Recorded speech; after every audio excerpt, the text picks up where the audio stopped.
You are listening to Information Man Podcast.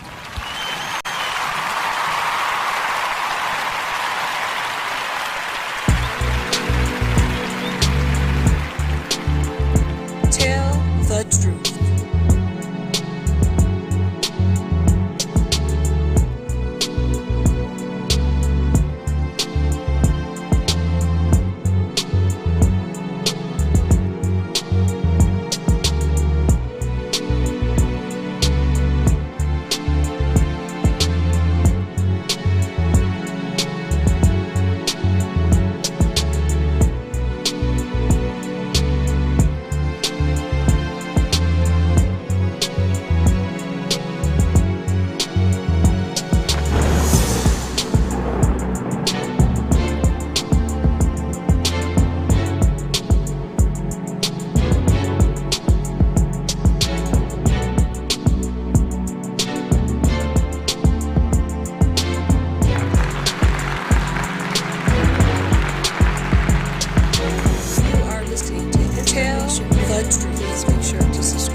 Information is power.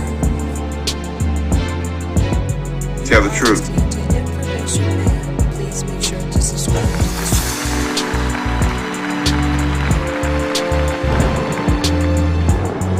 Welcome to the Information Man Speaks podcast.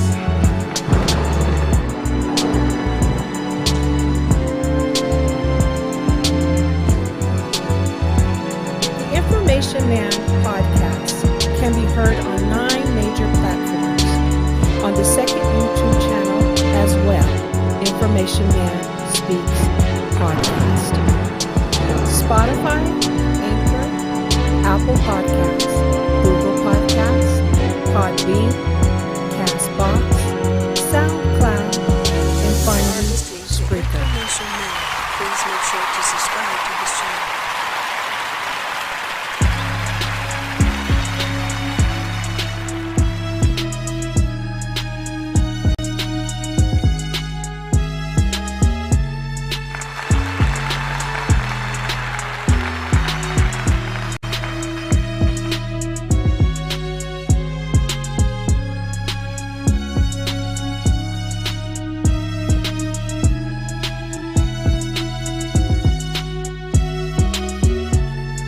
Listening to Information Man, please make sure to subscribe to Tell the Truth.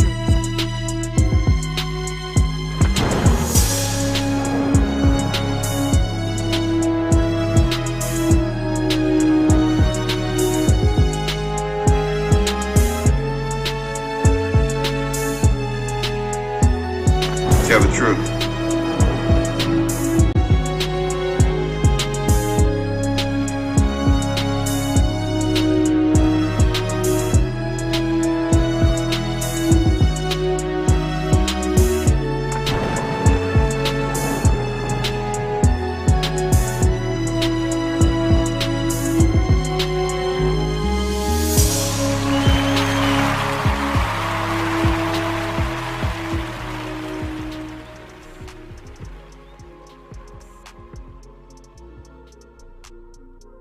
What's up, everybody? This is Information Man Speaks podcast. Thank you for your patience.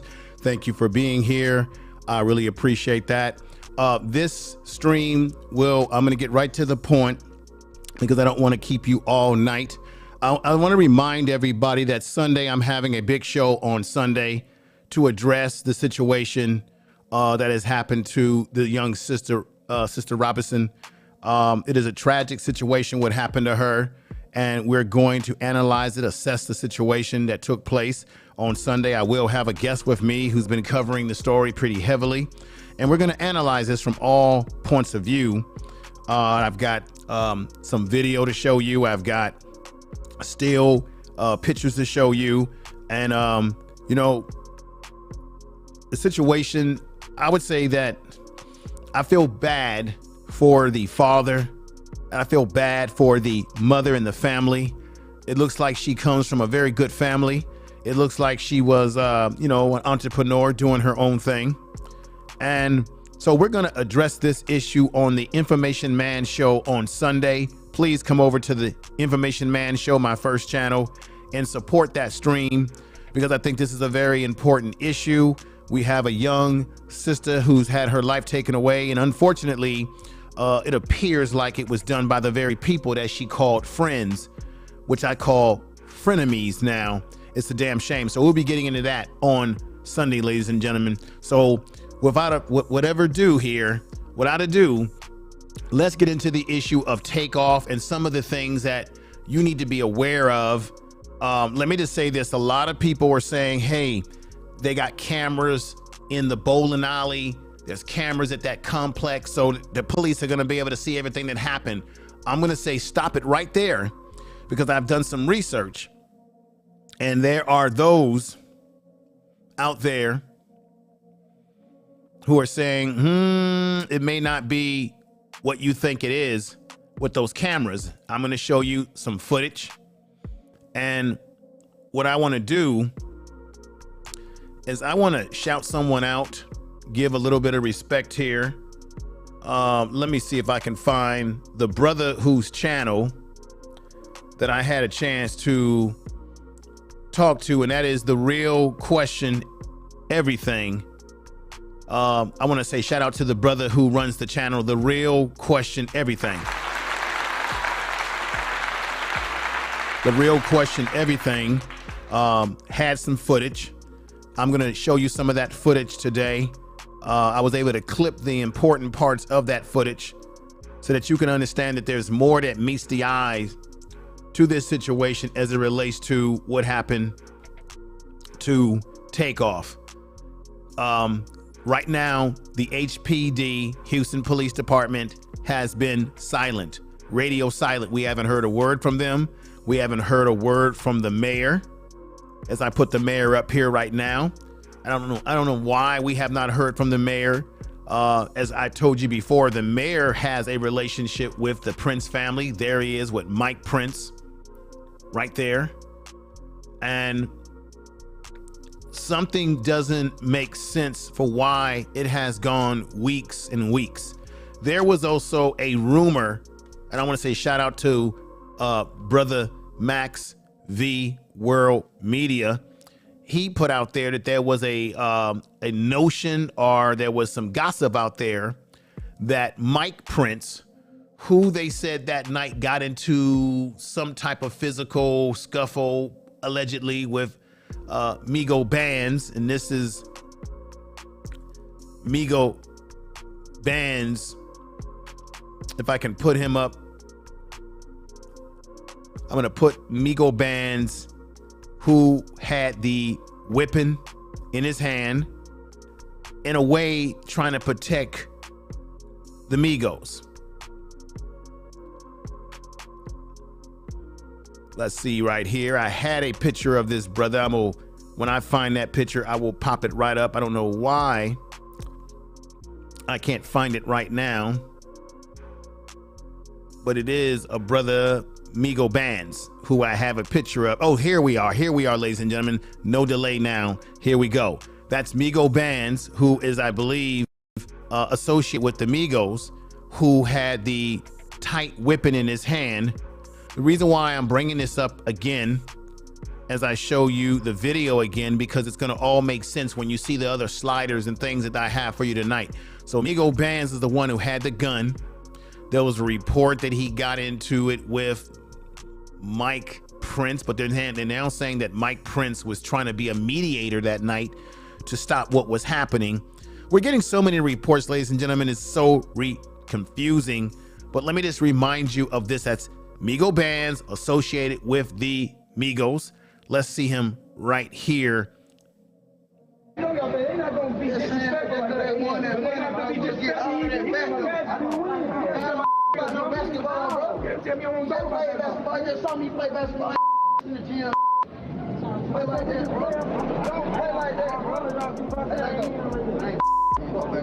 gonna hurt somebody, bro. No, hell no. No. Let's play that again.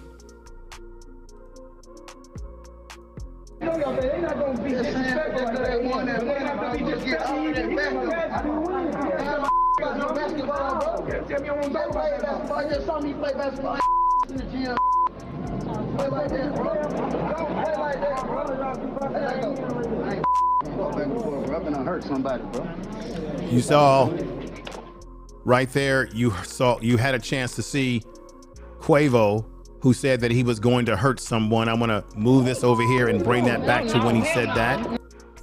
And Quavo saying, I'm going to hurt someone, walking around the area. That's Migo Bands right there with the whipping. Now, I know it's hard to see, but then here we go.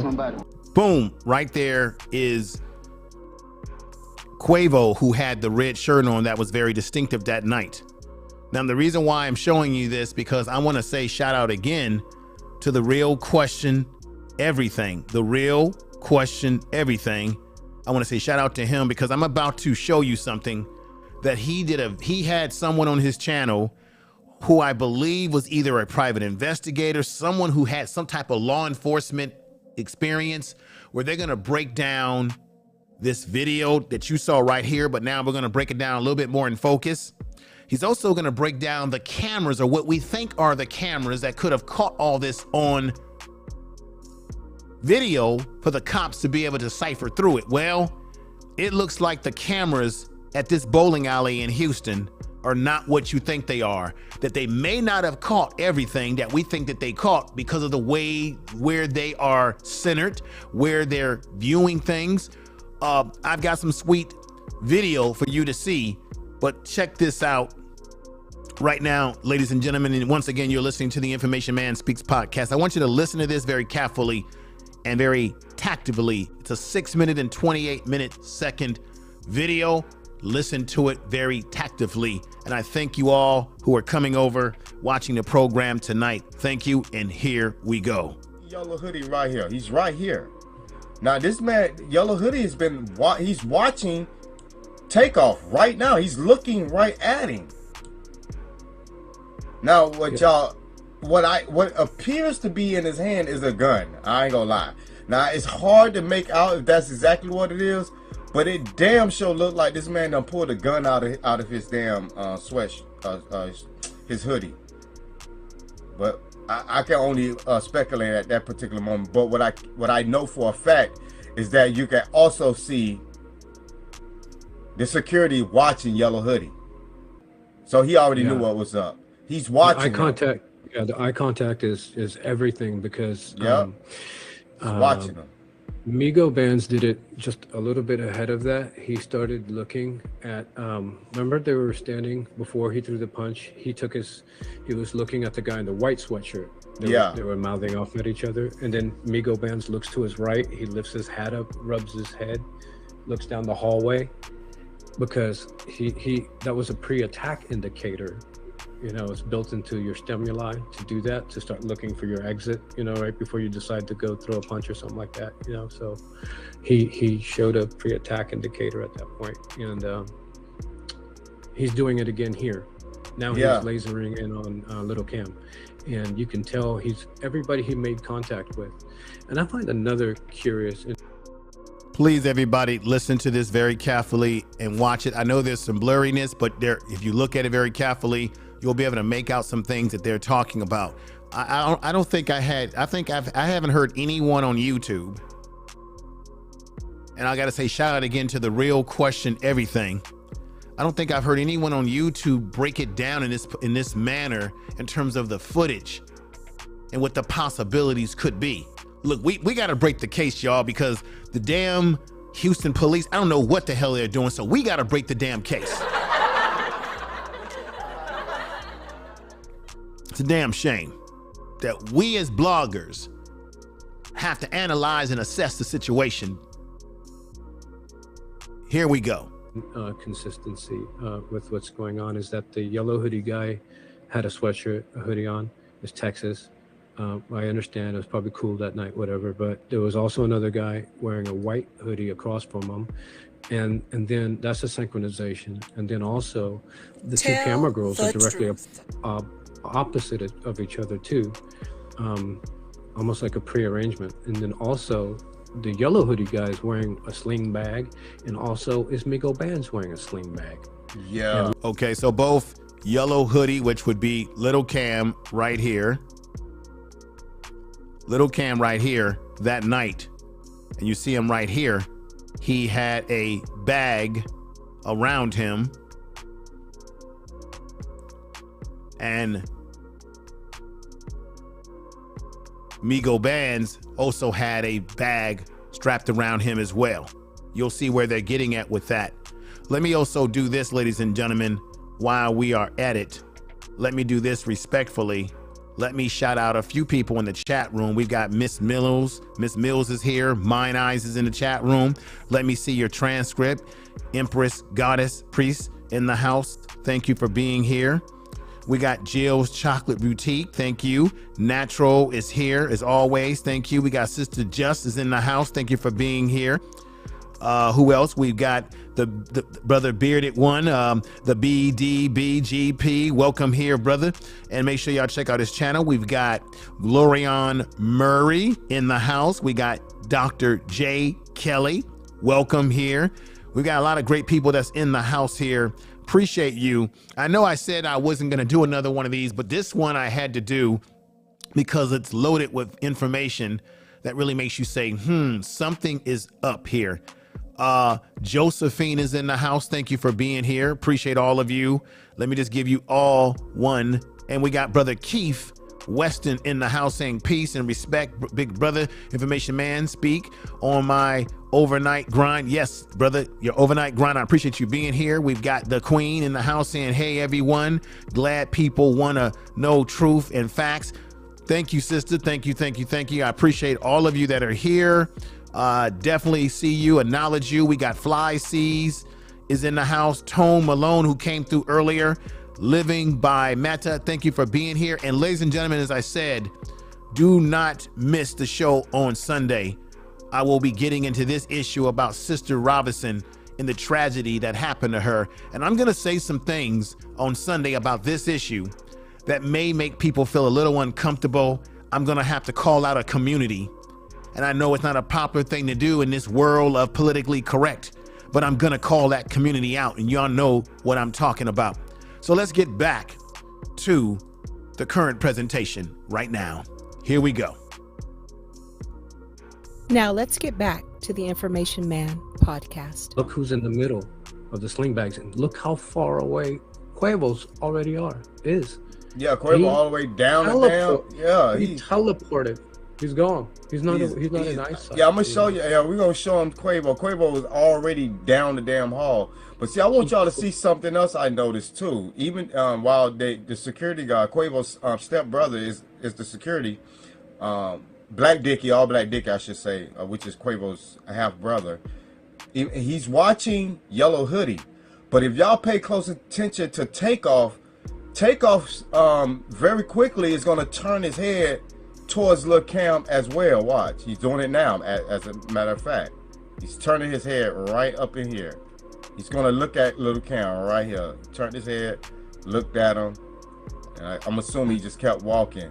Now the security kept his eye on LilCam. Yeah, you know what's going on right there. And guess what? He upped the gun. Oh, so you know what? I think when he saw LilCam pull his gun out. But I still think that he should have clapped him. That's the only thing that bothers me, is if this man saw LilCam with a gun, he should have already got Takeoff out of the picture, man. He should have had Takeoff. Hey, yo, you know what I'm saying? Something. Yeah. Get behind me. Something. You want to see what he did instead? If you play the video, okay. So right now, at this point in the video, stop. Okay. Right now. Migos is in front. Everybody's in front of Takeoff right now. Okay, LilCam is in front, is to the right of Takeoff. Migos is in front, to the left of Takeoff. But here in just a second, Takeoff is going to cross that line, and LilCam is going to jam up Takeoff right here, and he's going to rotate Takeoff.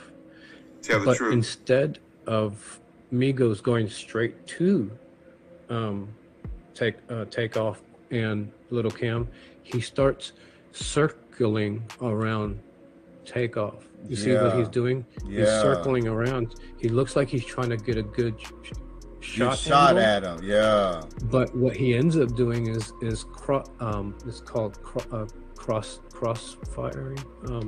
He's I forget the term. I'm sorry. But he's getting in his Takeoff in his firing line. Yeah, firing line. Right. Line of fire. Line of fire. Right. He's getting Takeoff in his line of fire by backing like that. He should have pulled to the left. I mean to the right. Yeah. He cut the wrong angle. They both started using Takeoff for cover at this point. You remember somebody said he was using Takeoff as a shield, as a shield or something? It was because the way their bodies were moving, they were firing at each other right here. Do you hear what he's saying? It was reports that LilCam fired off shots. When he fired off shots, that's what's speculated that he used. Well, the witnesses that were there said that he used Takeoff's body as a shield, and they are making the analysis that there might be a possibility that Migo Bands sort of shielded himself in the same fashion around Takeoff's spot. That's speculation, but they're looking at the video and giving a analysis. The guy that's talking to the real question, everything, he's very professional in the way he's breaking things down. This right here is an actual photograph of Takeoff the day that this happened. One of the last photographs of him in this way. Let's get back to it, ladies and gentlemen, and thank you for listening to the Information Man Speaks podcast. You are listening to Information Man podcast. Look at this shot right here. He already shot Takeoff. Now he swings the gun and he's about to shoot at Migo Bands. Yeah, that's when the bullets are starting. That's when the bullets are starting to hit the windows. He's going toward. Yeah, you're right. After he shot Takeoff. Yeah. He's going towards Migo Bands. You're absolutely correct. And he's going to hit the window to the That's what knocked the window. Right. That's what knocked the window. That's the bullet that knocked the window out. You're absolutely. Yeah. You're right. You're absolutely right. And then you're going to see him keep running and keep shooting because he got 4 shots off in like 2 seconds. So it was like bang, bang, bang, bang, bang. It's just fast. Real fast. So that means. So let me see if I can find the other video because it's actually 2 separate videos that I was playing where you can actually see when his hat fall off and you can see Migo Bands getting shot and damn near got shot in his ass. He got shot like in his lower back if I'm not mistaken, on the right side lower back. Right when he turned around and bumped into the camera girl on the other angle, his hat falls off and the camera girl catches his arm behind him. And that's when he's firing back in this direction.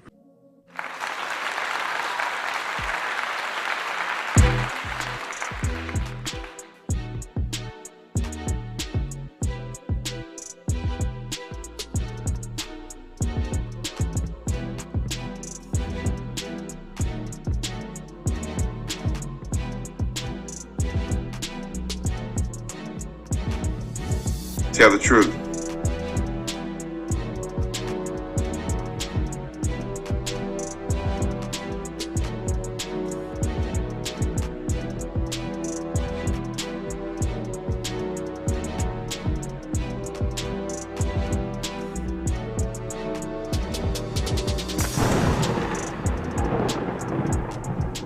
Ladies and gentlemen, now a lot of bloggers, even like myself, have made these statements that Prince Jr. made comments that he walked out on Takeoff as if he didn't give a damn about Takeoff, and it was reported that people heard him say fuck it. Let me show you the actual footage. Now, when you look at this, I need everybody to understand that the footage that I'm going to show you is upside down. So when you look at it, turn your phone around so that you can move it up. You're going to see this man right here. This is the same outfit that he had on. I'm showing this picture for the purpose of it. And that is the same shirt, the same damn jewelry. I don't know why these rappers like to wear chains around their neck. Damn it, they brought us over here in chains. I just don't understand.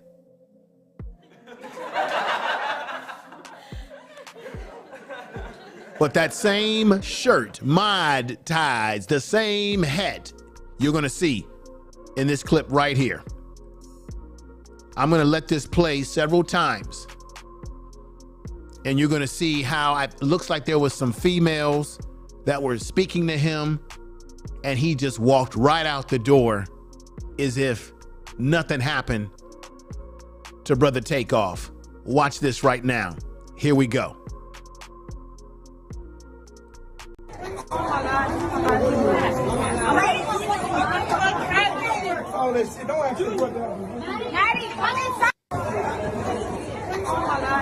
I'm stopping it right there for the effect of it all.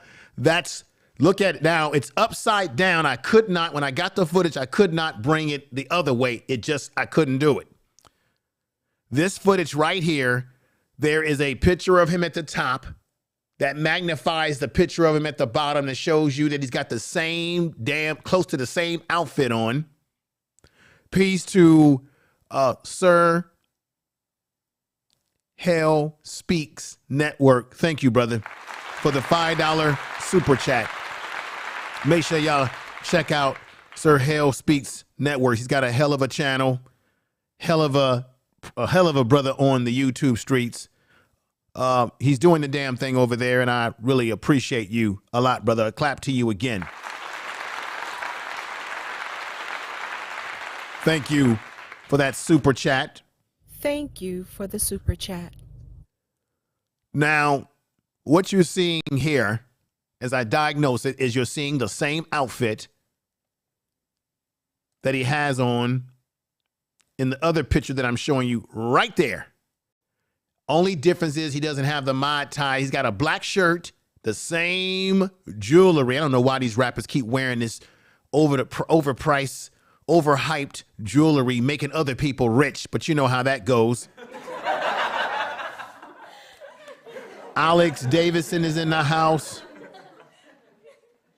O'Shea is in the house. The hobbyist, thank you for being here. Thank you all for being in the chat room, but I just want y'all to see his outfit here and how similar it is to the outfit you see right here, where he's dressed in black, he's got the head on his head, and that is the jewelry. And I'm gonna play it again. Listen, you're gonna hear women talking, because this is right after Takeoff is unfortunately taken out of here. And you hear people panicking, and you're gonna see him walking out, and he makes a very nasty statement. Here we go.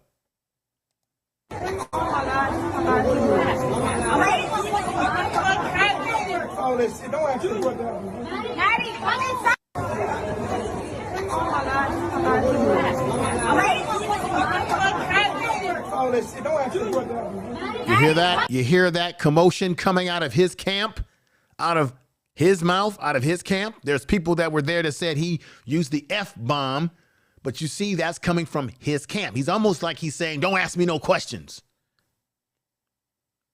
That is Jay Prince.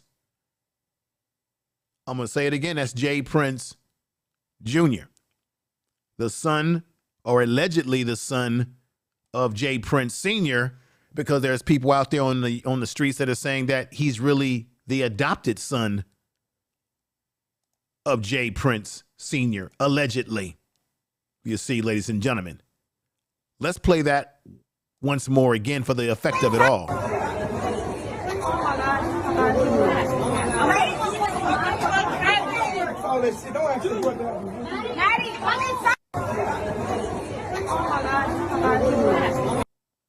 You see him again?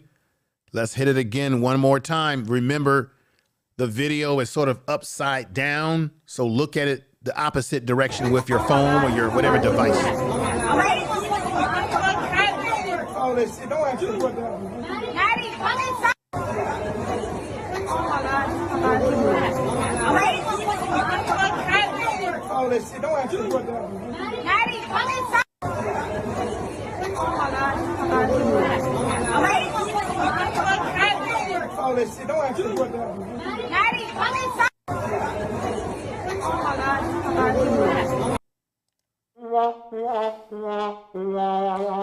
That's the character of the man. Now, a lot of this information is people that were there that are saying this is how he carried on. As I've said before in previous videos around this issue, he walked away like he had no care in the world, did not really care about Takeoff at that point as he walked out of the door, which is doubly the damn shame. I want to say thank you to Glorion Murray for the $10 super chat. Thank you. Thank you very, very, very much. Thank you for the super chat. Appreciate you. Appreciate the support always. And do not forget that Sunday is a big show. I will be talking about this young lady right here, Sister Robinson. What happened to her is pure tragedy. But damn it, I'm going to call some people out on Sunday around this issue. I've got to call particularly Black people. Why are we harming one another? And then I got to call out a particular community that often will say that we attack them, but they attack one of our own, a biological female. They're supposed to be going there for a birthday party. It doesn't make any sense. Now let's get back to the regular scheduled podcast right now. And Real Aaron Collins, thank you. He says, shout out to the brother Information Man. I appreciate you. And let's get back to the regular scheduled program right now. Now let's get back to the Information Man podcast. Yes, let's get back. So with that said, let me go over to another video. I showed this video the other a couple of days ago, a couple of weeks ago, maybe a few when I did the last topic on this around quality music control. This is LilCam running in and out the door, or running out of the door. That's yellow hoodie. You will see it once again, and thank you, Empress Goddess, for the $5 super chat. I'm gonna give y'all some love in just a moment. I want people to see that. I want y'all to see that in all of its glory. LilCam running out of that door again. And like they said in that video earlier, he had a strap bag. Is the strap bag allegedly where he had a weapon? Right? Could it be where he kept his stuff? Who really knows? Now, let me do this and say to Empress Goddess, thank you for that super chat. Thank you for the super chat. As well as Real Aaron Collins. I really appreciate you super chatting, brother and sisters. Really appreciate that. Now, let's move on to another video that needs to be seen, needs to be analyzed. I said this before. No one is talking about this as they should. Excel, what's going on? IXL in the house. Clap to you. Jill Chocolate Boutique, shouting out people in the chat room. Now, this is a footage that I haven't seen many people playing on the YouTube streets. There was a mysterious person where this whole thing took place, running with a bag. Nobody has been talking about who is this mysterious person. Here we go. Watch. You see them running? Stop it right there. Who is this person running from the scene? And what's in the bag? What's in the bag? Tell the truth. They begin to slow down as they're running with a bag.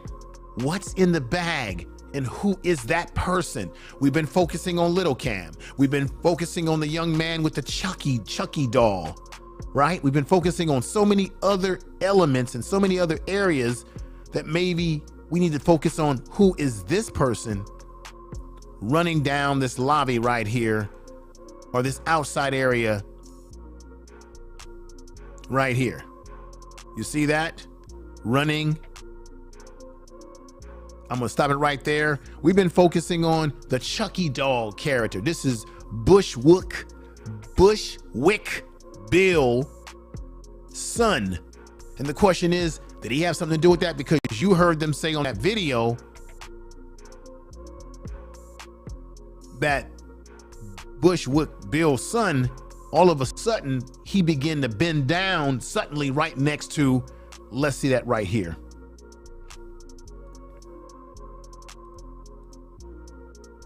To do that, to start looking for your exit, you know, right before you decide to go throw a punch or something like that, you know. So he showed a pre-attack indicator at that point, and he's doing it again here. Now he's lasering in on LilCam, and you can tell he's everybody he made contact with. And I find another curious right there. This is very important. You see the little orange hair? That's the Chucky doll guy with the that's Bushwick Bill's son, who I think is trying to be a rapper or is a rapper. But what I want to show you so that you know that I know what I'm talking about here, let's do the comparison. The compare and contrast.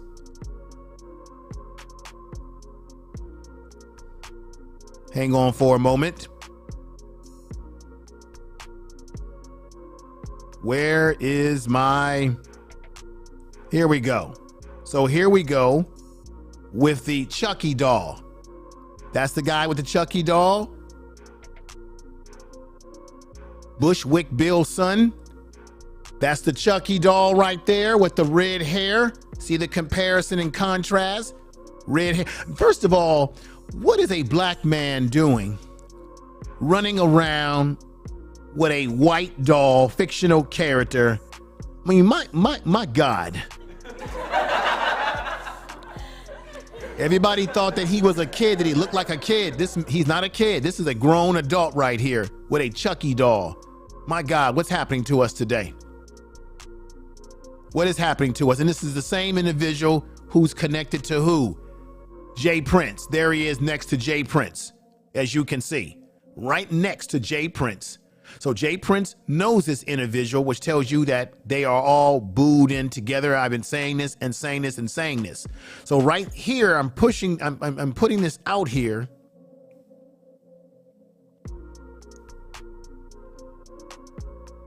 Because the compare and contrast, boom, right there. So what they're saying is that to the right is the Chucky doll, Bushwick's son, who bends down for a moment for some uncertain reason. He's bending down. That's Takeoff right there above him. That's the Chucky doll right there. Let's continue this part. I just want to play a little bit of this. I know we played it before. Consistency with what's going on is that the yellow hoodie guy had a sweatshirt, a hoodie on. It was Texas. The Chucky doll to the left, he's down for some reason. Why did he bend himself down? I understand it was probably cool that night, whatever, but there was also another guy wearing a white hoodie across from him. And then that's a synchronization. And then also the two camera girls are directly opposite of each other too. There were two camera girls that night. Wow. Almost like a pre-arrangement. And then also the yellow hoodie guy is wearing a sling bag, and also is Migo Bands wearing a sling bag. Yeah. Now, that's what I was saying before. Don't you find that interesting that Migo Bands had a swing bag as well as LilCam that night? Here you go. Let that play over. He's running out. There goes the black strap that you're going to see. Middle of the sling bags. And look how far away Quavo's already is. Yeah, Quavo all the way down and down. Yeah, he teleported. He's gone. He's not in eyesight. Yeah, I'm gonna show you. Yeah, we're gonna show him Quavo. Quavo the Chucky doll right there. The Chucky doll. Already down the damn hall. But see, I want y'all to see something else I noticed too. Even while. Let me stop that right there just to play this for a moment.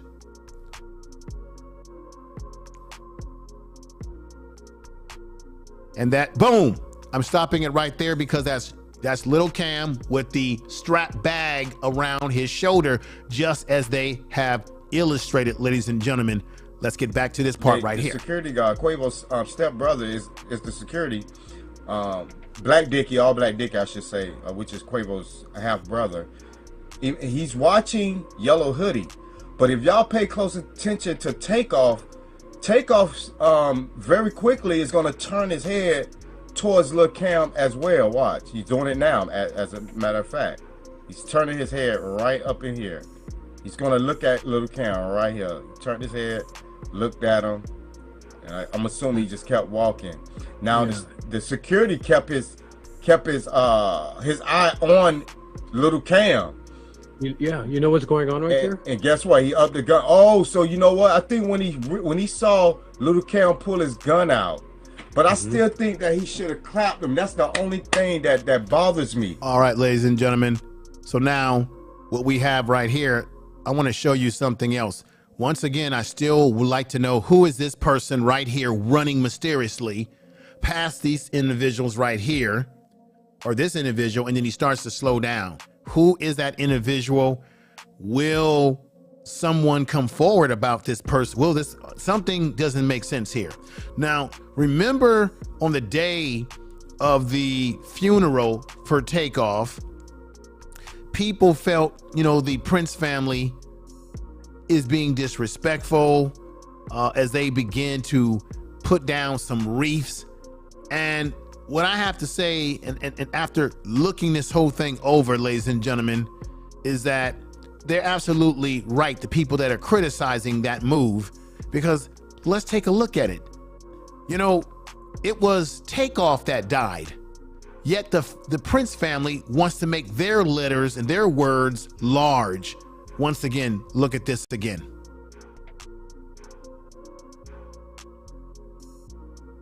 You see that? They have the Prince family in large letters, and everything that has to do with Takeoff is small. Why didn't they make a memorial with Takeoff's name in large letters? And let me tell you something, what I found out listening to the gentleman on the video that you were just hearing. It just dawned on me, and I don't know why I didn't figure this out in the beginning, and maybe some of you. But he was saying that what they did by putting all these flowers out like this is something kin to what the mafia does. We're talking about the Italian mafia, that they have a history of when they have been allegedly involved in something, they will bring you carnations, flowers, red colors. This all has symbolism, ladies and gentlemen. They put their name in red colors, very similar to mafioso. Almost like sending a message. And then they have these pictures of Takeoff that are really bad looking pictures. Why would you make your name above Takeoff, who lost his life? So a lot of people weren't feeling their attempt at trying to make a memorial in the very spot. This is the very spot where he died, near the bowling alley where this whole thing took place. This is very, very, very suspicious, ladies and gentlemen. All 112 of you, thank you for watching.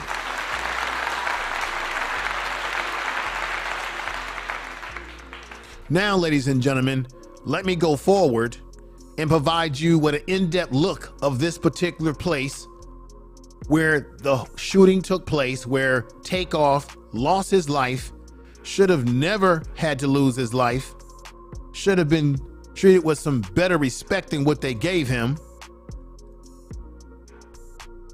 Now, in that video that I played earlier, I almost felt like they were insinuating that Quavo, I think it sounds like almost like they're saying that it was a setup, allegedly, and that it almost looked like, okay, you have LilCam and you got Migo Bands, who has a strap bag. You have the guy with the Chucky dog, Bushwick Bill's son, who's got the Chucky doll, and now he bends down, and then Quavo sort of took off a little bit. It's almost like they're trying to say that they were all in it to take Takeoff out of here. That would be a horrible allegation if that would be if that was true. But let me tell you something about Quavo that I just learned.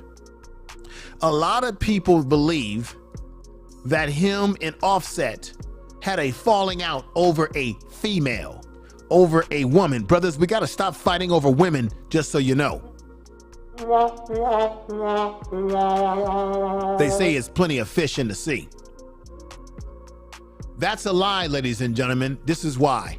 Do you know that Quavo owns the majority share of the group, the majority share of the name Migos, and that it was said allegedly that that Quavo was cutting side deals outside of the group because he has full control of the name Migos, and that Offset got wind of this situation, did not appreciate it, and that's the reason why he left the group, on top of the fact that he didn't like his contract with Quality Control Music.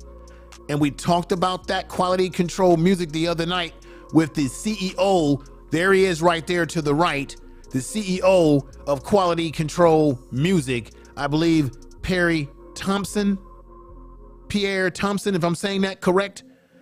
And so the rumor is that he got out of the contract and that he was filing a lawsuit against them, and that Migos had at some point in time had a lawyer that was given to them by the record label that they were having some problems with as well. So we've been taught, or we've been conditioned to believe that all of this fallout between the Migos, and particularly the fallout with Offset, with him leaving the group, had to do with something over a female. Now, I'm not saying that didn't have some role in it, but what we're finding out is that what happened is, I'm gonna call it like it is, ladies and gentlemen. Quavo has the control of the name. He has the master control of the group. He was cutting outside side deals, meaning he gets the bag, they don't get the bag. So what happens all the time with great groups is that they always fall out over money. It's a damn shame. It's a damn shame. And so when he took control, when he had control of the group like that, and he's cutting his side deals, he also turned around and had Takeoff and attempted to have Offset sign what they call in the music business, you ready for it?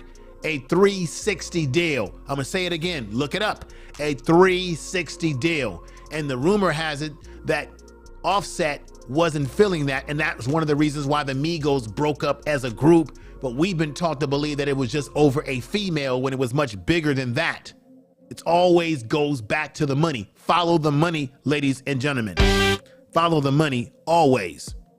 So I just wanted to give you that as a side note to this situation when it comes to the Migos and Quavo and Takeoff and Offset and all those different things that centers around this incredible trio. They were a great group. It's a shame that money gets in the way and causes all these problems. And as I said before, they created something incredible, and the man himself said it right here. And here he is, Takeoff. I want longevity. I want to stay consistent. I want to be 8, 10 years, 20 years later, you still remember my music, still be able to live on. Yeah. And you still remember me and still remember all the work we put in. I want longevity. I want to stay consistent. I want to be 8, 10 years, 20 years later, you still remember my music, still be able to live on. Yeah. And you still remember me and still remember all the work we put in. All right. There he is right there, ladies and gentlemen. Sorry about that. Sorry about that. Now, I want to talk about this right here. Remember, there's some young lady claiming that she was having conversation with Quavo, that he was saying that he was uncomfortable at that dice game. And now it turns out that she's got some type of issue going on with the ex. Look. I was never going to jump out the window with this woman's text messages because it seems to me like this woman is either trolling. They're saying that she's military. It's just really weird. Okay, so it's just really weird, but that's right there. That's Quavo to the right. That's Mike Prince with the white hat on, who they claim was trying to be a mediator as well that night. Who knows? That's Migo Bands, as we know right now. Here is a picture, as I've shown before, of Quavo looking at LilCam, and you can look at his face very clearly and tell he doesn't like the guy that he's looking at. And here is a more outer focus picture of this right here, right? Here is Migo. Here is little yellow hoodie Cam going out the door. Now, another thing that I found out in this case that's very strange is that they said that little Cam ran out the door, ran back in the door, and then ran back out the door. That is crazy. Now, the only reason, what would be the only reason? I want to find out whether everybody in the chat room can figure this out. What would be the reason that little Cam, you see him right here on this mugshot, what would be the reason that little Cam would run out the door and then run back in the door and run back into the building and then run back out the building a second time? Let's take it to a guess. How many of you in the chat room put in the chat room what your thoughts are about that aspect of this case, ladies and gentlemen? Let's see what your thoughts are. Let me see. Smooth B said he dropped something. What is it that he could have dropped? We know from the video from Real Question Everything, and shout out to that brother in his channel. He's got a great platform. We know that he made some statements about, let me go back in here and let's put this back up right here. Watching Yellow Hoodie, but if y'all pay close attention to Takeoff very quickly is going to turn his head towards LilCam as well. Watch, he's doing it now. As a matter of fact, he's turning his head right up in here. He's going to look at LilCam right here. Turned his head, looked at him, and I'm assuming he just kept walking. Now the security kept his. Let me move that back. I want y'all to hear something else. Right here. The two camera girls are directly there were two camera girls. I would like to know who were those two camera girls and what's on the damn camera. Almost like a pre-arrangement. And then also the yellow hoodie guy is wearing a sling bag, and also is Migo Bands wearing a sling bag. That go to the swing bag theory, but don't you hear this? Yeah, he teleported. He's gone. He's not in eyesight. Yeah, I'm gonna show you. Yeah, we're gonna show him Quavo. Quavo was right. I want y'all to look to the far right, top right corner, and you can see little Cam's face in there, right there. Some people said that, let me see. He grabbed the chain and ran. He left the chain with someone, then came back out. Very interesting, because there's now a rumor that little Cam attempted to rob. He couldn't rob Takeoff because Takeoff wasn't really wearing any heavy duty jewelry that night. It was Quavo. That the whole goal was to rob Quavo. And you saw it for yourself that Quavo was saying somebody's gonna get hurt as he walked around Migo Bands, and you saw it for yourself in the still footage that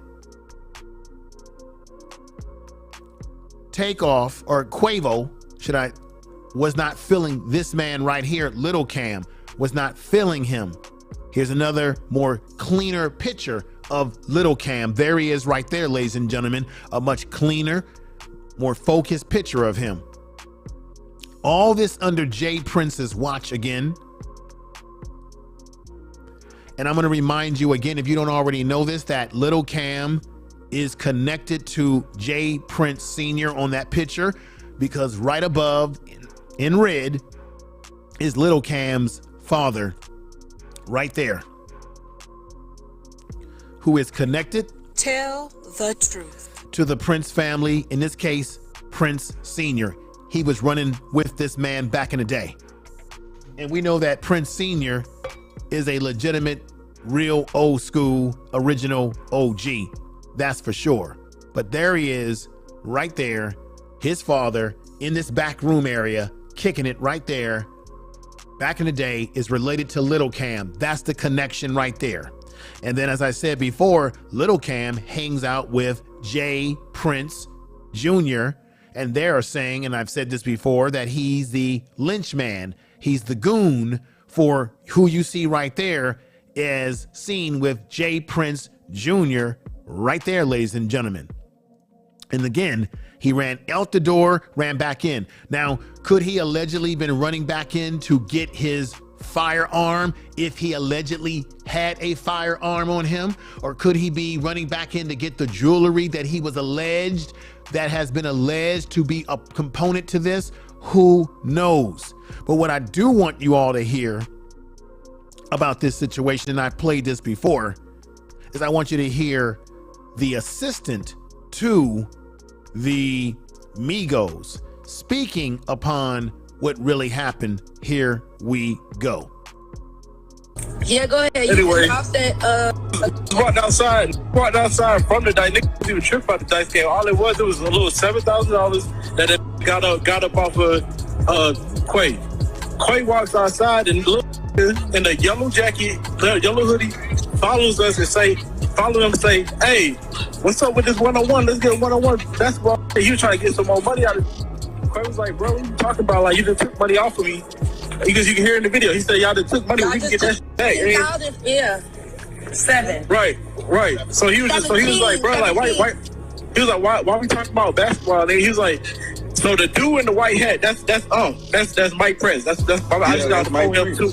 I got to phone him not too long ago. He's commenting Quay down saying, oh, he don't mean it like that. He don't mean it like that. But Quay was just, that's Mike Prince right there, antagonizing him. He was following him outside. You know what I'm saying? Trying to still get more money or whatever. Just he was like, I can't wait to take your money again. Let's play basketball. We can go play basketball. He was like, I'm leaving. He's like, all right, I'm leaving. I ain't gonna say too much. All right. I've played those audio tapes before. This whole situation, man, it's just everything about this is crazy. Let me see other people's statements in the chat room about what they think he left in there. Let me see. So he can keep boxing. Shakur is just a worker for the Prince family. Shakur is a WBO lightweight champion.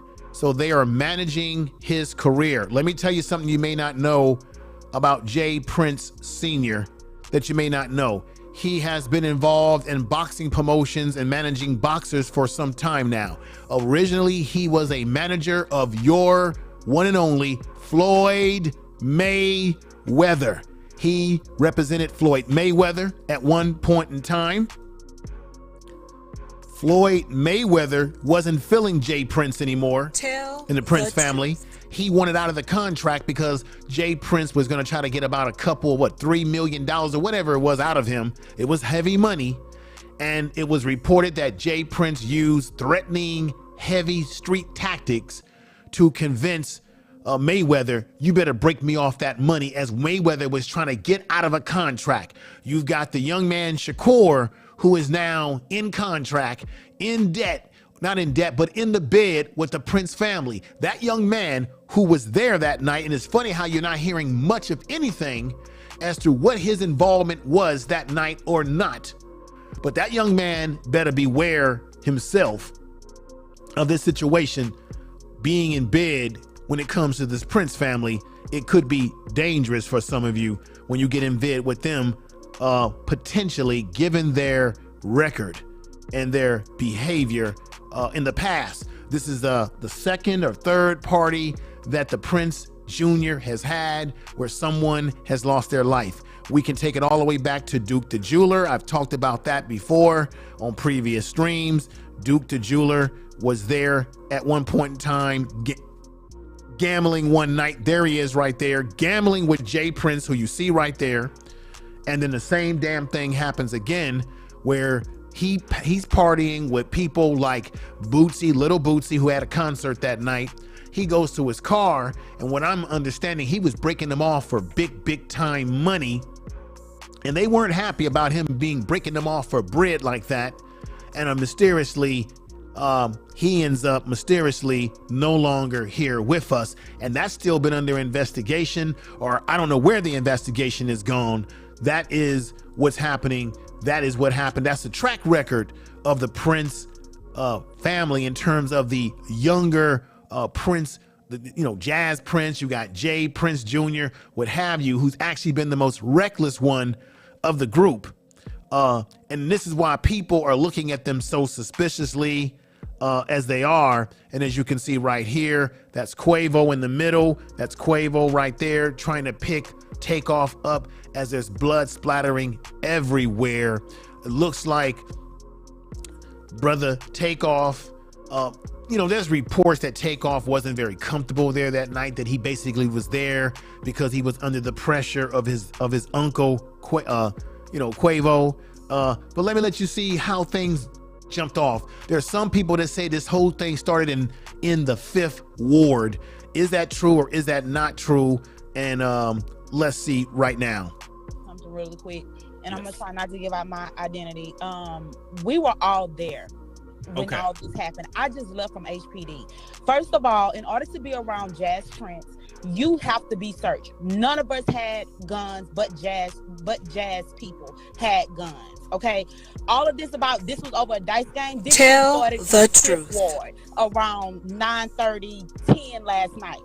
So this had nothing to do with no damn dice game, with no money situation or anything like that. And the only reason why I'm not going into great details because I live in Houston and the Prince family know me. But all of this shit that they're saying about, this was a sacrifice. No, this was an argument between two camps, and it wasn't even between two camps because Takeoff and Quavo was basically trying to be the mediator between the people who were arguing. Shit. And so everybody's saying, this is Quavo's fault. Quavo had nothing to do with the shit y'all talking about, bro. Y'all was not there when this happened. It had nothing to do with that. So all these 30-second videos that they're seeing, this and that, everybody's saying, well, he didn't act the way how he acted whenever Takeoff got shot. Did they tell you he passed the fuck out? Did they tell you we had to help him to the fucking car? Did they tell you that? Like, nobody is really talking about the real that's going on. But I'm gonna tell you this, and I'll leave it at that. The only people who had firearms that night was the camp who protect Jazz. That's all I'm gonna say.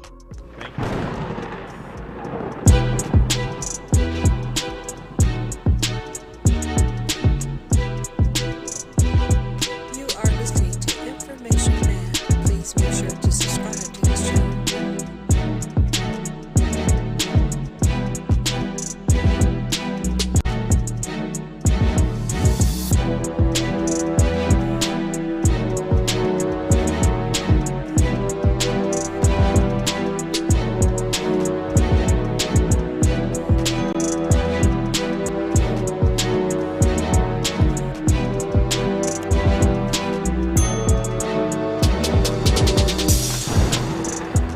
All right, ladies and gentlemen, I'm back.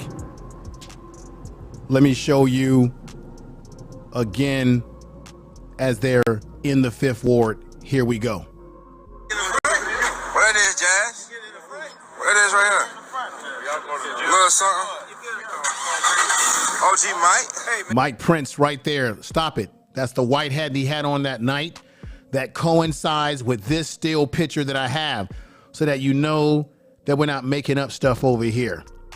That coincides with this picture right here. You see, that's Mike Prince, same outfit, white hat, army fatigue like shirt, his jewelry. Then you've got Quavo to the right playing in that dice game, looking over at this individual, which is LilCam, who he did not feel like didn't seem like he was feeling LilCam that night, right? So I just want to let y'all see that. That's Mike Prince, same outfit that night when they were hanging out. Here we go. You know how we do it, I'll never stop. Man, we outside, man. You hear me, man? Thank you all for being here tonight, too. I appreciate the crowd. Rochelle B. And Rochelle B, thank you. WMD Production, thank you for being here. Miss Mills, thank you for being here as well. The Queen, thank you for being here. I appreciate all of you that are coming to the house. Yeah, long live Takeoff. Let me show you another video of them in the 5th ward right here. through the town, man. In the car, driving into town. We get down. Got the birthday boy with me. Yeah, also. Yeah, we on the 5th. 5th Ward. Yeah, the 5th Ward. All right. There it is. Right. Once again, that's J. Prince Jr., who did not show any reverence the night that he got shot. And remember, I told you he posted on his Instagram promoting Finesse Too Much, but didn't say a damn word about Takeoff on the day of the funeral. But then the J. Prince family puts these big old giant leaves out here with their name in high letters. Why would you put the name of your family over the name of Takeoff when Takeoff was killed on your family's watch, J. Prince Sr., J. Prince Jr.? Why would you do something like that? That's why people take it as a disrespect, man. People don't take it as respect. They take it as a disrespect. Now, ladies and gentlemen, let me show you the next video that I have.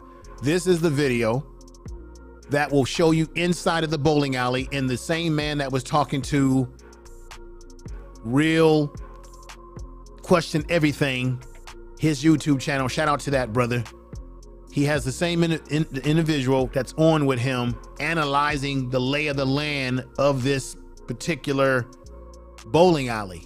And I'm telling you, this man sounds like he's an investigator himself. He breaks down where the cameras are, where the cameras were lacking.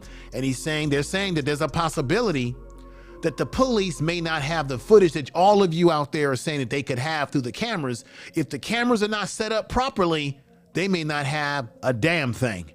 And that ain't funny. Ladies and gentlemen, here it is. Check it out, listen to it, analyze it. Here we go. Inside of the bar.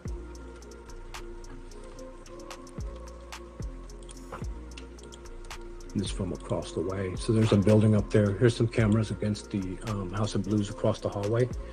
And those cameras are positioned down towards this front in the elevator. They're not focused towards. Wow, you're right. Let's go back. Yeah. Look at the cameras, man. The cameras are facing the opposite direction. Yeah, so they're all down. Those two. Man. So all the people that's saying like, oh no, the police department, they got the real footage. What footage you talking about? If the cameras are not facing the direction that the incident took place. Well, no, you can't rule out. You can't rule out what they're saying. I think there's. What about these? What about these cameras here? So those are the ones I'm talking about. I took a closer look at them. I don't know, the quality doesn't show it really well, but I could see the inside of the globe. There were those camera lenses were facing towards, like, down towards the elevator and towards the House of Blues. It wasn't angled towards. And look at that apartment building. Right. There's an apartment building right there too. Oh, no cameras. No cameras. I looked again and again and again for cameras, and I couldn't believe, like, a bar, a modern establishment, 2022, Houston. No pun intended. Literally, this place has been known to have mob affiliations or otherwise ties. Did you all hear that? The gentleman said that this bowling alley, or this complex, entertainment complex, has been known to have mob affiliations, meaning legitimate mob, not people trying to play mob. I find it very extraordinary what this man was saying. Let me move it back just a slight bit. And here we go again. No pun intended. Literally, this place has been known to have mob affiliations or otherwise ties. But 1,000 points of lights, that's a Masonic symbol. Did you see that? Symbol or concept, or satanic, I should say, that after you reach a certain sort of. Real quick, I want to shout out, because I didn't have a chance to shout out the TR show last time. Thank you, brother. Good to see you here. Peace to you. Much love to you. The TR show. Let me give you a clap. Make sure y'all check out his channel. He's an incredible musician, beautiful mind, very loving, kind man. You can catch him on Instagram. You can catch him on YouTube. Got a big channel. Appreciate you coming over and checking it out, brother, tonight. And thank you again, TR. Brother, I know I haven't been over there lately, or at least that you've seen me in your live streams, but I really appreciate you and love what you're doing. I do check out what's going on from afar, brother, even if I'm not in your chat room. But you'll see me around. But I just want to say that I have much respect for you, much love for you as my brother, and peace to you again. To the TR show. I want to say peace to M. Mills is in the house. She says, please hit the likes, and I appreciate you saying that, my dear sister. We got Real Aaron Collins, Jill Chocolate Boutique, a few other people that are in the chat room, and I appreciate their presence. We got Frank Harris. Thank you for being here, saying they have cameras there. I don't trust that dude. Okay. Well, we're all entitled to our own opinions and thoughts. There's nothing wrong.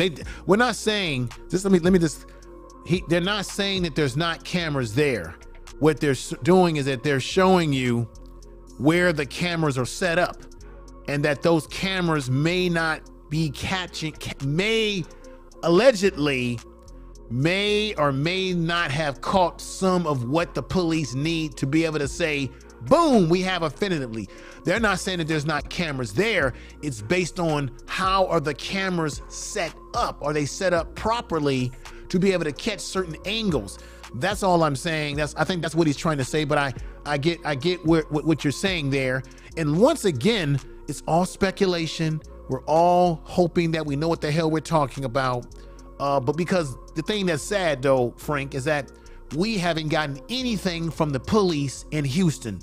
The HPD has been radio silent. I don't know why. We got Alan Christian in the house. A lot of great folks. If I can't make out someone's name, what I do is I highlight your name and I copy and paste inside the chat room and I say, peace to you.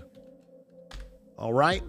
I'm going to move this back because you might have come in late. So what I'm going to do, because it's only a 2-minute clip. What I'm going to do, ladies and gentlemen, and I promise you, I'm just going to let this thing play from the beginning and I'm not going to stop. I'm not going to interrupt. Let it play all the way through. Here we go. This is from across the way. So there's a building up there. Here's some cameras against the House of Blues across the hallway. And those cameras are positioned down towards this front in the elevator. They're not focused towards. Wow, you're right. Let's go back. Yeah. Look at the cameras, man. The cameras are facing the opposite direction. Yeah. So they're all down. Those two. Man. So all the people that's saying like, oh no, the police department, they got the real footage. What footage you talking about? If the cameras are not facing the direction that the incident took place. Well, no, you can't rule out. You can't rule out what they're saying. I think there's. What about these? What about these cameras here? So those are the ones I'm talking about. I took a closer look at them. I don't know, the quality doesn't show it really well, but I could see the inside of the globe. There were those camera lenses were facing towards, like, down towards the elevator and towards the House of Blues. It wasn't angled towards. And look at that apartment building. Right. There's an apartment building right there too. Oh, no cameras. No cameras. I looked again and again and again for cameras, and I couldn't believe, like, a bar, a modern establishment, 2022, Houston. No pun intended. Literally, this place has been known to have mob affiliations or otherwise ties. But 1,000 points of lights. That's a Masonic symbol. Did you see that? Symbol or concept, or satanic, I should say, that after you reach a certain sort of, I don't know, whatever. I'm sorry, I don't mean to plug that in, but I just thought of that recently. But anyway, to the left, if you play the video,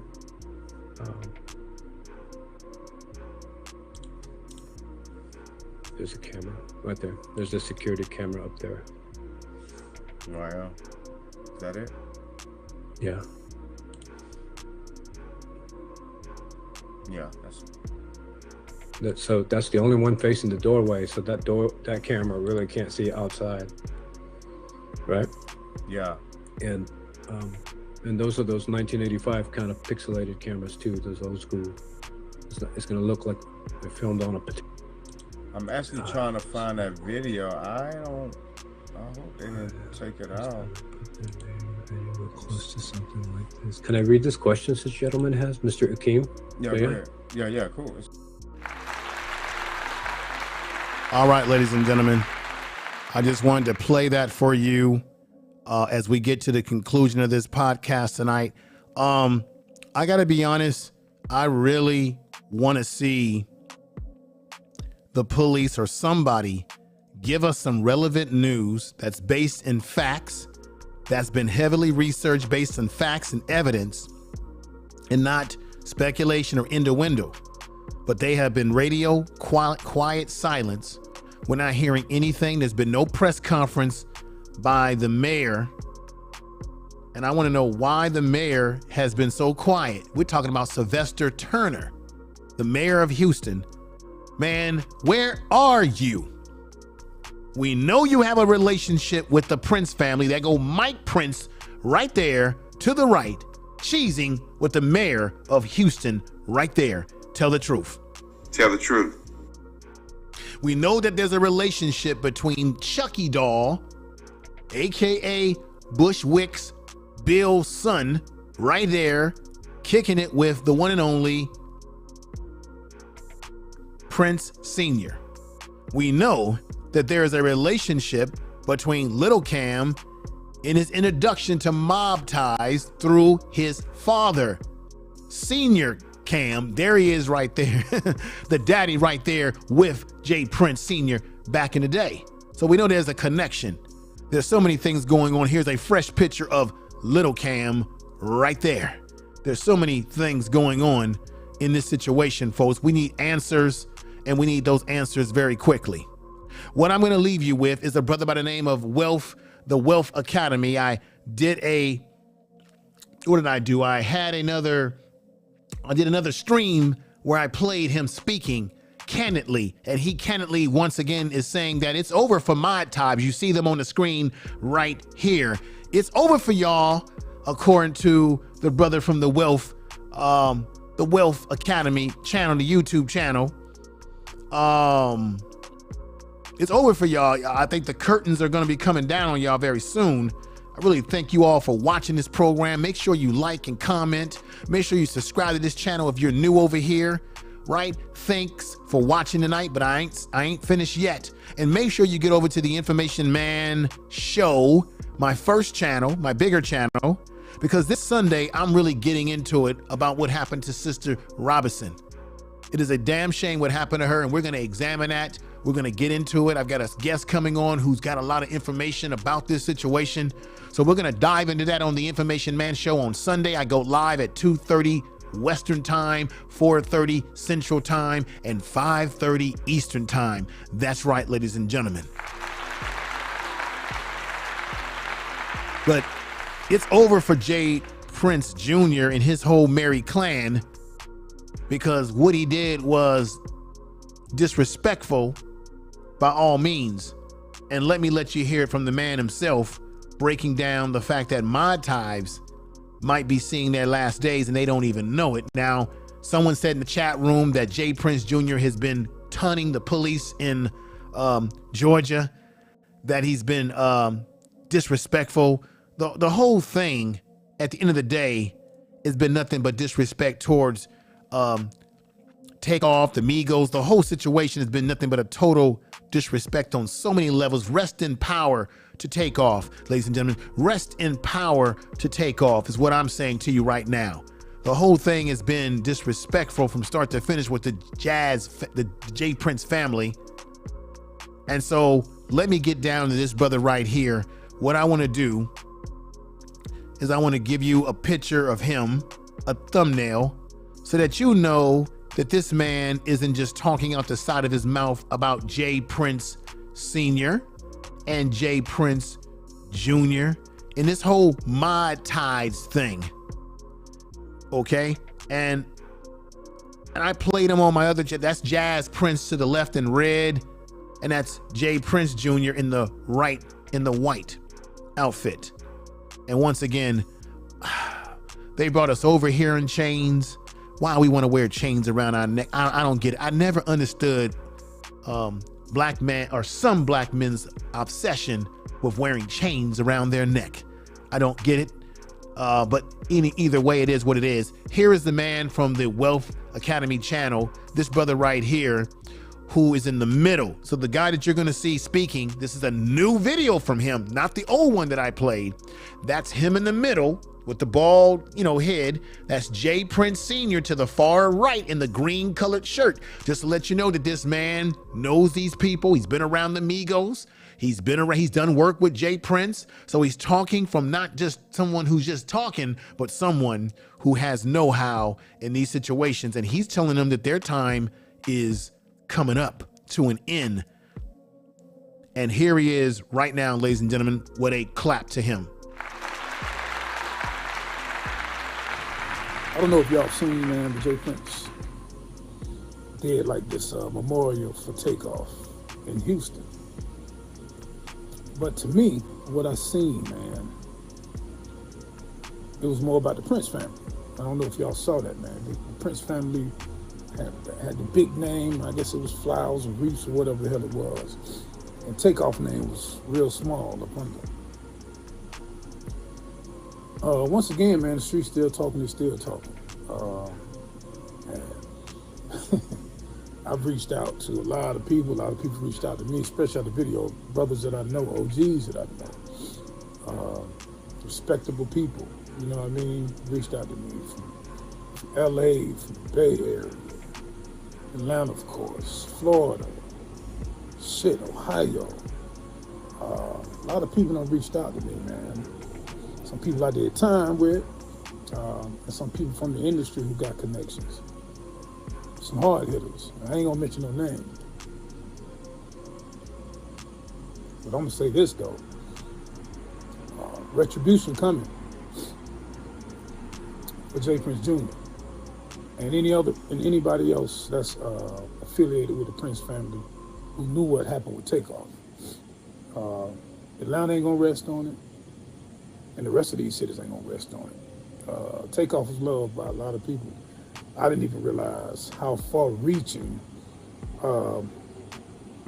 Migos were. I mean, we know they was multi-platinum artists and all that, but I mean, he's far-reaching, man. A lot of people. I'm talking about all over the world, man. But I'm not into religion. I grew up on it because my dad was a pastor, my grandfather was a pastor. That was once my dream as a young man, even though I was in the streets, to actually go to theological seminary and follow in the footsteps of my father, my grandfather, but I didn't. Tell the truth. So I ain't gonna preach to y'all this Sunday, but I just want to shoot y'all some wisdom, man. There's a story in the Old Testament, in the book of Samuel. Those who might be familiar with the book of Samuel. Samuel was a prophet of Yah. But at this particular time in this story, he was an apprentice of a priest named Eli from the city, according to the Bible, Shiloh. Eli was known as a powerful man, and the word Eli in Hebrew means above or sent. Eli had sons, though, that did evil in the eyes of the Lord.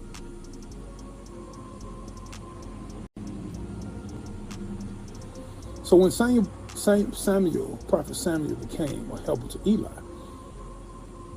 God was calling out to him, and Samuel kept thinking it was Eli. It was Eli's voice, but it wasn't. So he called him 2 or 3 times. Then Samuel finally figured out who it was. I'm going on a biblical story. So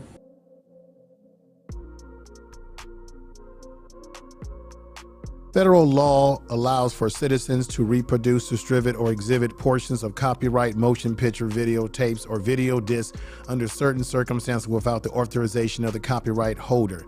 This is called fair use. Fair use, fair use, fair use, and is allowed for the purpose of criticism, news, reporting, teaching, and parody, which does not infringe of the copyright under 17 USC 107. Now, let's get back. Now let's get back to the Information Man podcast. The Lord told Samuel, he said, this message is for you. He said, you're going to be a prophet of mine, and you're going to tell Eli that him and his sons are going to pay for what they've done. Not Eli, but Eli was going to die because he knew what his sons were doing. He knew that they were evil, and he didn't stop them. So I'm talking to J. Prince Sr. again. You know, and I've heard you say this before, that you was a God-fearing man.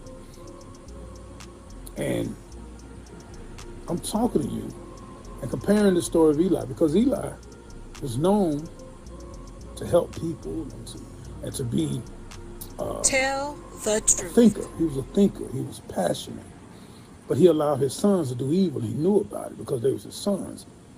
And that basically was his ending, because God said, because Eli allowed his sons to do evil in the land, and I'm going to kill them all. J. Prince Sr., you're Eli now. You're Eli. You have allowed your sons to ruin your name, to ruin your legacy. And now it's time for the chickens to come home to roost. People ain't going to let this go, man. And I want to say this right now, because I am on YouTube.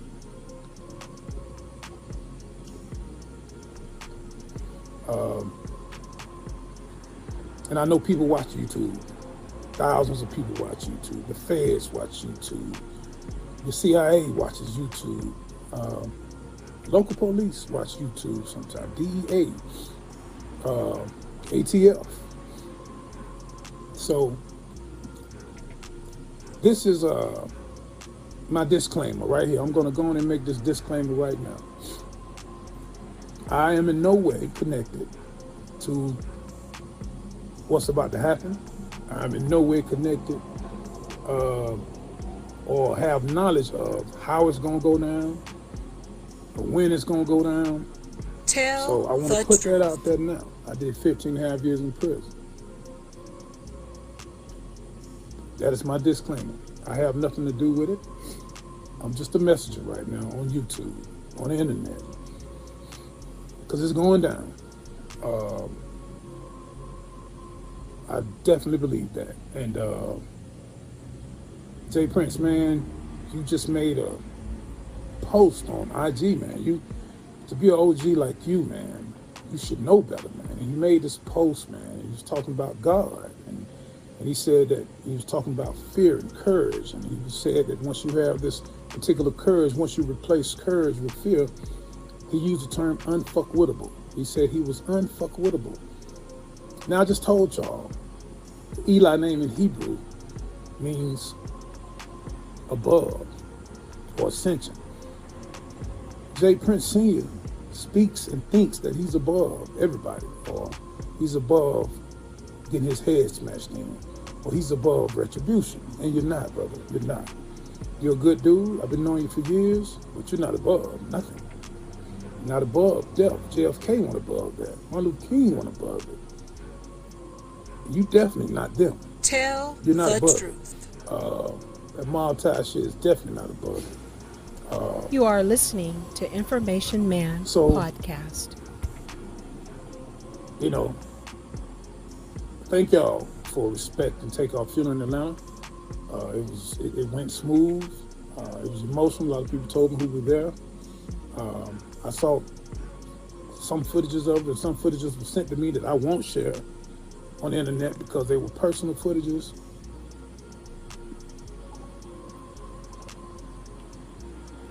So I got them in my phone, but I won't share it nowhere.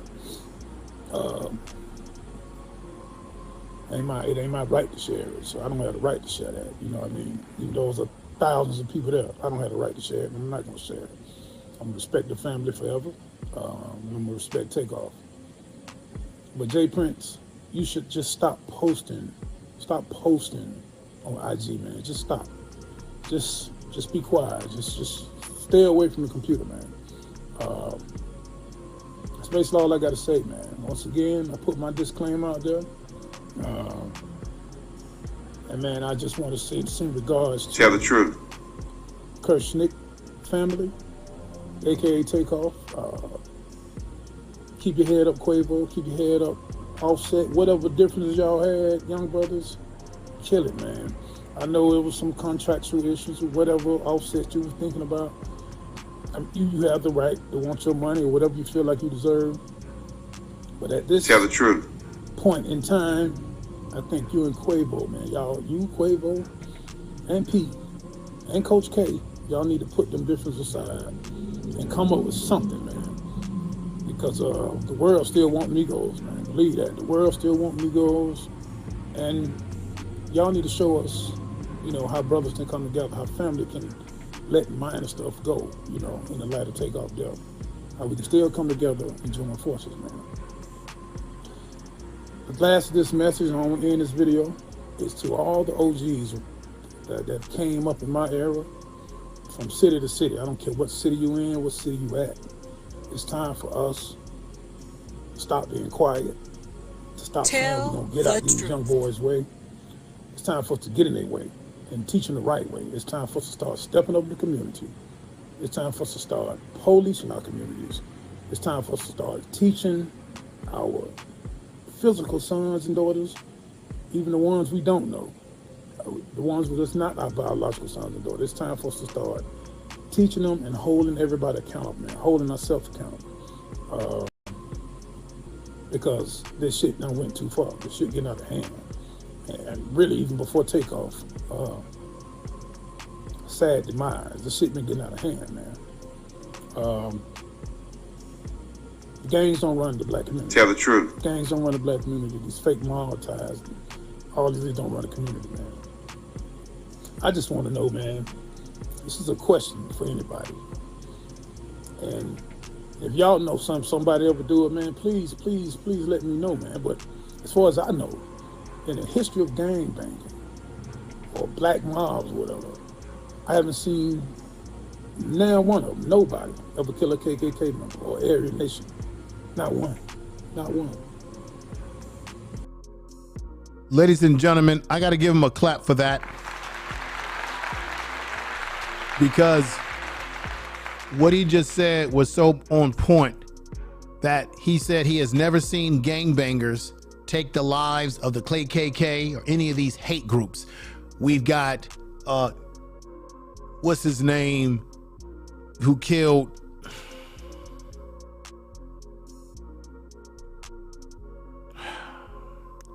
you got that idiot who took the life of Trayvon Martin, George Zimmerman, who's still walking around today. It makes me angry. That's why I had to pause there. George Zimmerman is still walking around today. He even had the audacity to auction off the gun that he used when he killed young Trayvon Martin. He's still walking around, and where is all this gangster and all this mob ties to shut an individual down like that? He is absolutely right that we'll get big and bad and tell other black people you got to check in, but we don't make the Justin Biebers, the Eminems, and any of these white artists who make money out of our communities, we don't make them check in. We don't make people who come into our communities and open up stores and restaurants who don't look like us, we're not making them check in, but we'll make black people check in. And then you got all these hate groups, oh my God, the Proud Boys, the Opes Keep. You got all these groups running around here. We don't lay a finger on them. We're so gangster, but we don't put a finger on those that are our true enemies. But we have a lot of smoke. And I'm gonna say it again. We seem to have a lot of smoke for our own damn people. What's that all about? What is that really all about. We got smoke for each other. Let's hear what the brother said here. I think he complements what I just said, and here we go. For anybody. And if y'all know somebody ever do it, man, please let me know, man. But as far as I know, in the history of gang banging or black mobs, whatever, I haven't seen now one of them, nobody, ever kill a KKK member or Aryan Nation. Not one. Not one. Tell the truth. That crack in Florida, man. Y'all know what I'm talking about. The one who killed the young brother, man. Down in Florida, still walking around, man. His name gonna come to me in a minute. Y'all know what I'm talking about, man. Tell the truth. Still walking around, man. He's still walking around. Ain't nobody done nothing to him. Why? You know what I mean? But we quick to do it to ourselves, man. Quick to do it to ourselves, man. So, you know, on that note, you know what I mean? Y'all enjoy the rest of y'all week, man. And y'all definitely be safe, man. And start holding yourselves accountable, man. Yeah, I know we need guns. I believe that we should have guns to protect ourselves, protect our families. But everybody, man, ain't responsible. I don't think everybody should have one, man. You know, the black market gonna always be there. The NRA ain't going nowhere. You know what I mean? So, as far as the government taking guns, that'll never happen. So we got to just be more responsible. And the fools, the ignorant ones that got these guns, we need to start putting their ass down. You know what I mean? That's what we need to start doing, man. We need to start putting them down. And because the police, honestly, you know, the police can't do all the work by themselves. So, you know, I ain't telling y'all to be vigilantes, but we need to start taking care of our own communities, taking care of our own people, man. That's what we need to start doing, man. I'm Enoch Welshine, I'm out. I think the brother is absolutely 100% correct about what he just said. That right there, ladies and gentlemen, will be a conclusion to the podcast tonight.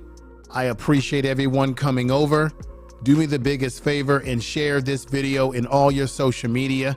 If you are a content creator, share this in your community tab. Tell people about the channel as I go live over here almost every other night during the week. And once again, I want to remind everybody that Sunday, this upcoming Sunday, between 2:30 Pacific time, 4:30 Central time, and 5:30 Eastern, I will tackle the issue around what happened to this lovely young lady, Miss Robinson,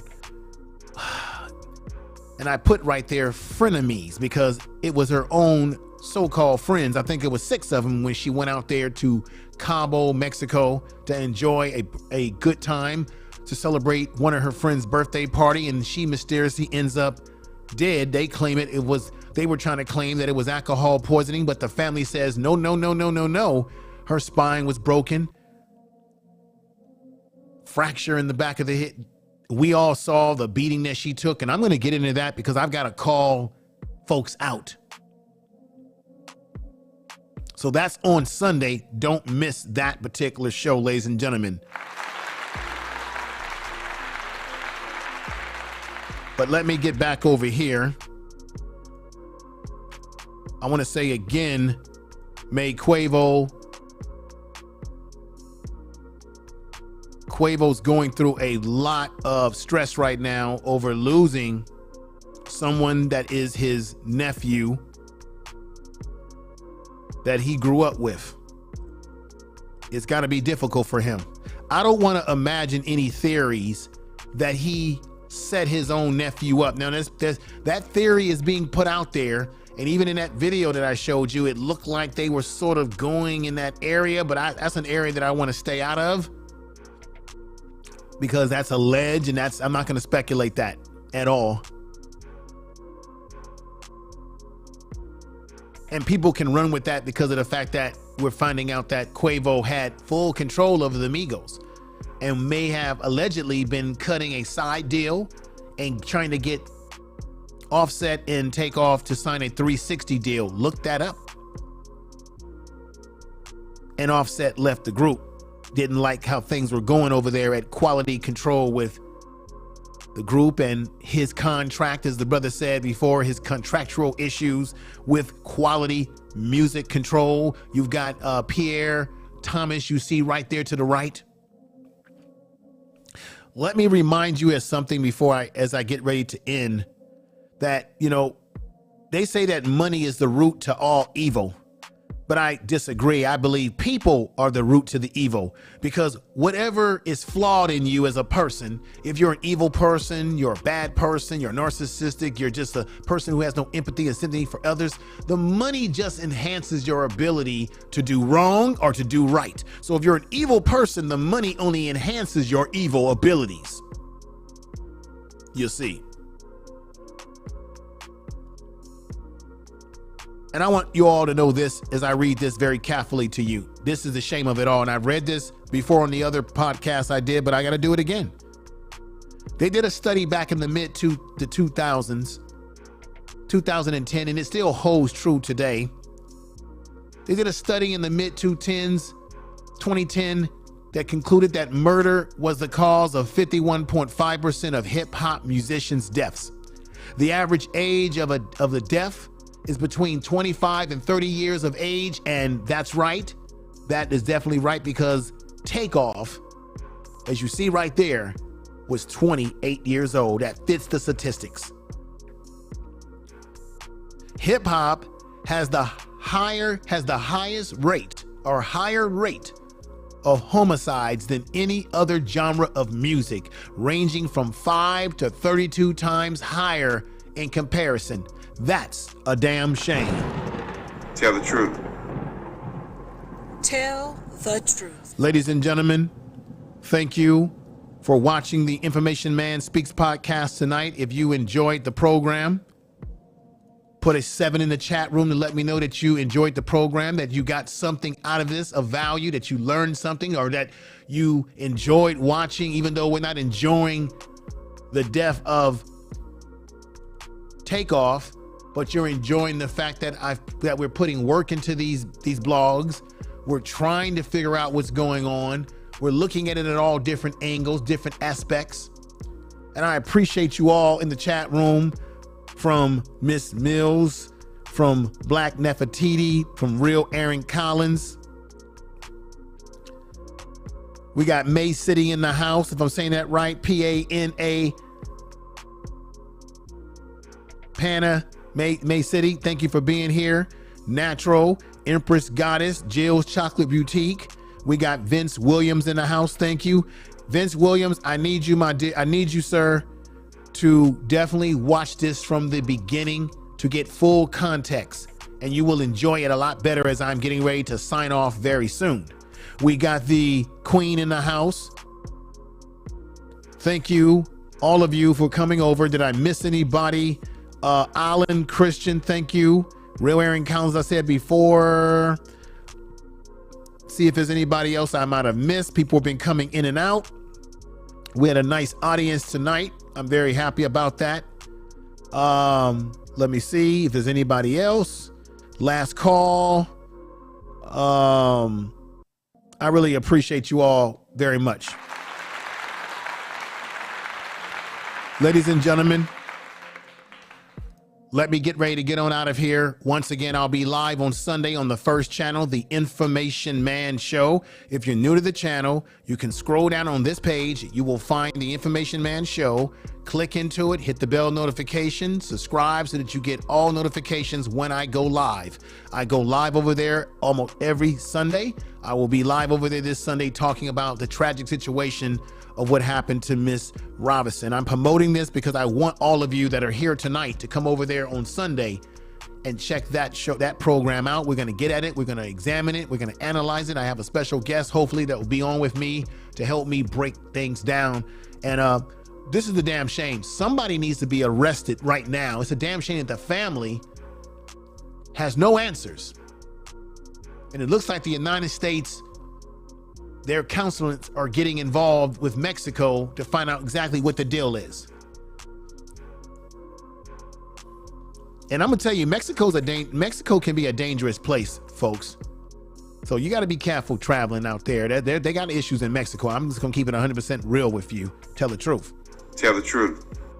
So with that said, y'all have a great night, and I appreciate you.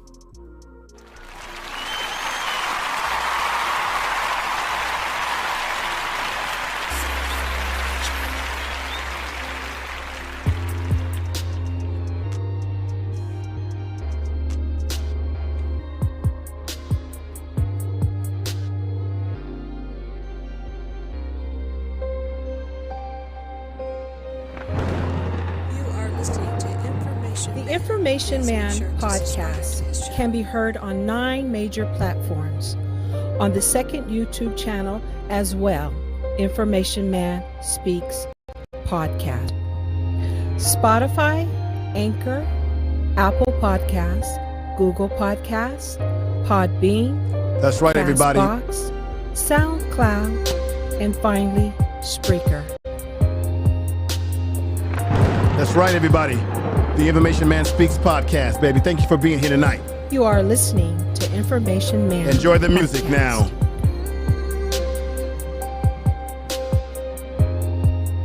You are listening to Information Man. Please make sure to subscribe to his channel.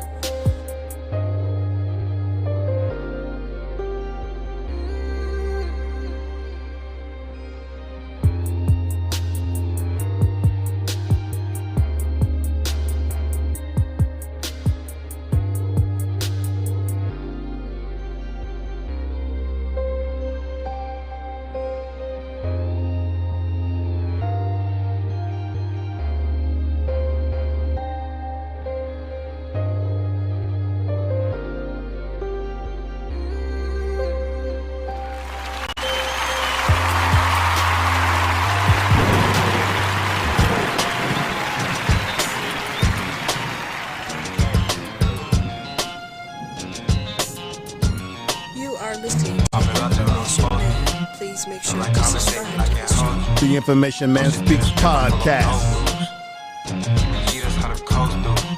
Yeah, that the speakers when I roll through. I don't hang around long. I've been about my business, I've been working to the moon. As in my religion, we're just getting to the dough. On a mission, I've been 10 toes, I don't never fold. Ain't no competition, beefing up all, I'ma keep running up the digits. We need it all, from the spring to the winter, we don't take no intermissions. But in the hours and the seconds and the minutes, as long as the clock still tick, you can always count on me to talk that. It's been a minute since you heard somebody ride like this. And ain't the shoes that make me walk like this. I ain't paid for it, I was made for it. That's what's certain, I'm 50-50 on the Information is power. I don't take photos, no. Let her follow rules, I don't take photos, no. Be trying your hardest to fake me, yeah, I know. Don't try to play me, baby, I'm way too grown. Portraying an angel, but acting shady on the low. Like how you be hating, but still be playing my songs. Don't try to come to your senses after I'm gone. You would need some best for these fits I be putting on. Trying to duplicate the way that I do it, you did wrong. You know it ain't tell the truth. As long as the clock still tick, you can always count on me to talk that. It's been a minute since you heard somebody rock like this. And ain't the shoes that make me walk like this. I ain't paid for it, I was made for it. Tell the truth. 50-50 on the skateboarding. And I don't let her follow rules, I don't take photos. I don't let her follow rules, I don't take photos. Ain't no competition. Beefing up all, I'ma keep running at the digits. We need it all, from the spring to the winter. We don't take no intermissions. But in the hours and You are listening to Information Man podcast. The Information Man Speaks podcast. You are listening to Information Man. Please make sure to subscribe to his channel. The Information Man podcast can be heard on 9 major platforms. On the second YouTube channel as well, Information Man Speaks podcast.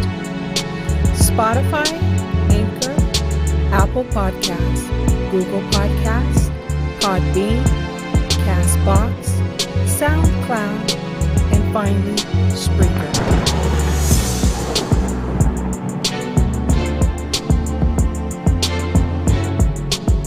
Tell the truth.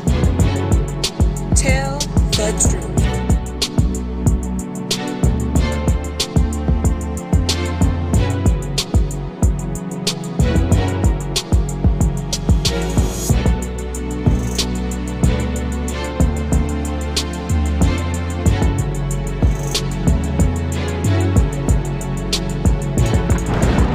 Information is power.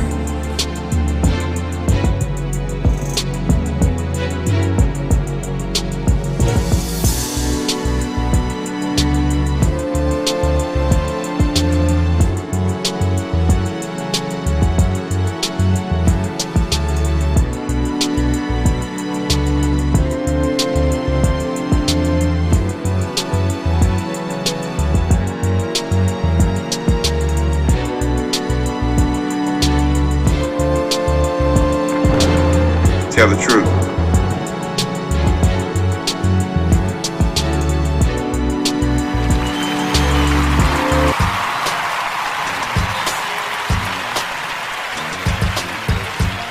Tell the truth.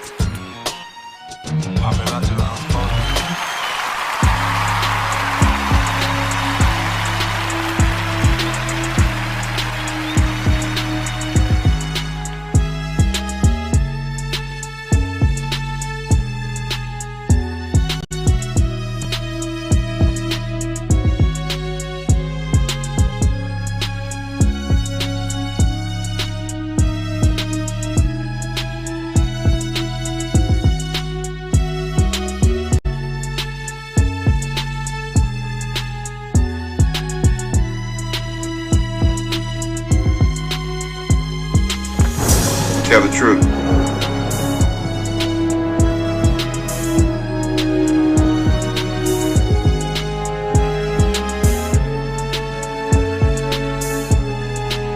Information is power.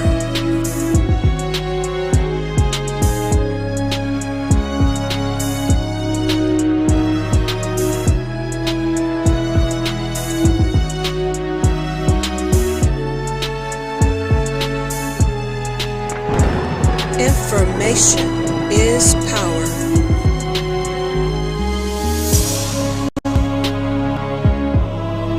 You are listening to Information Man podcast. Information is power. Please make sure to subscribe to this channel.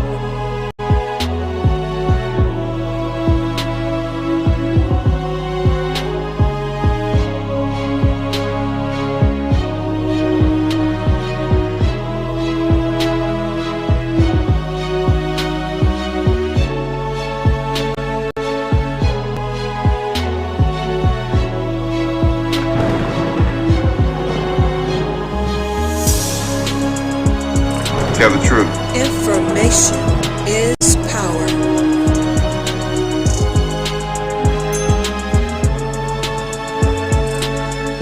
Tell the truth.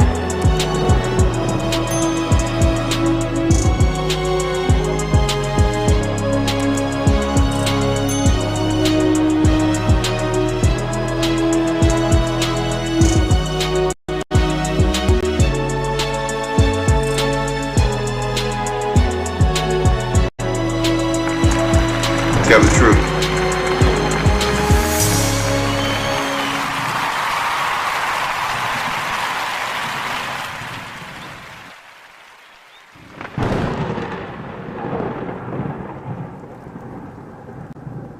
You are listening to Information Man. Please make sure to subscribe to his channel. Have a great weekend, everybody. Peace.